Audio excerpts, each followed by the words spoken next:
صلاتي وتسليمي وأزكى تحياتي على المصطفى المختار خير البرية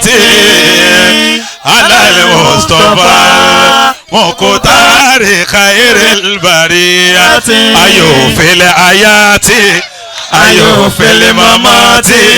شيخنا صلاتي لا إله إلا الله أيو في الآيات أيو في الممات شيخنا صلاتي لا إله إلا الله أيو في الآيات أيو في الممات أفندا صلاتي لا إله إلا الله أيو في الآيات أيو في الممات شيخنا صلاتي لا إله إلا الله أقول لا إله إلا الله أقول لا إله إلا الله مددت يدي إليك لكي تمود يديك أنا ويدي لتوكسني وتوصلني إلى ما في إلي رشدي ألون فكيف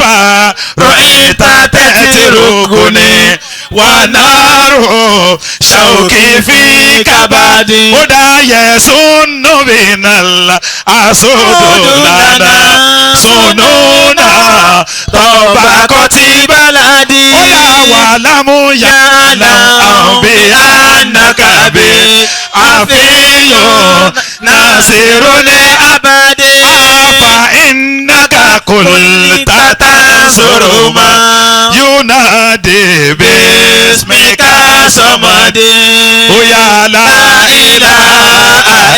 إلا الله لا إله إلا الله على مددت يدي أنا وجميع أمية وكريم ولا ọlọ́run náà kúlò àlòmọ́ yá sànàdé àlòmọ́ yá òdàdé la ilaha illallah Allah maulana la ilaha illallah la ilaha illallah tajalla wájú máa bò bí baba Salati gangan ló kọ yẹn wàhálà kò ló má ti lóbi fàyà náírà lè dá sóbì bàẹ́dọ̀ ànkì mọ̀ṣẹ́rọ̀bì aláìlá àìlá ọba jẹ́ ìgbé kí n wúrò láìlá àìlá anabi Muhammadu sallallahu alayhi wa sallam anabi Muhammadu rasulullah ó yá la ilaha illallah la ilaha illallah la ilaha illallah la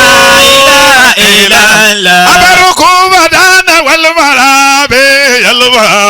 la ilaha illallah la ilaha illallah fa'budi murai salma o barku yadma o la ilaha illallah la ilaha illallah tamatan bi wani wika ijita sobabatan la ilaha illallah la ilaha illallah warakira kadamu isa'atan aytaja'u la ilaha illallah la ilaha illallah ala maliku ala maliku Allah maliku la ilaha illallah ala sallallahu alayka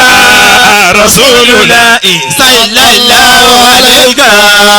rasulullah sallallahu alayka rasulullah sallallahu alayka la ilaha illallah muhammadun maulana la ilaha illallah muhammadun maulana la ilaha illallah muhammadun maulana la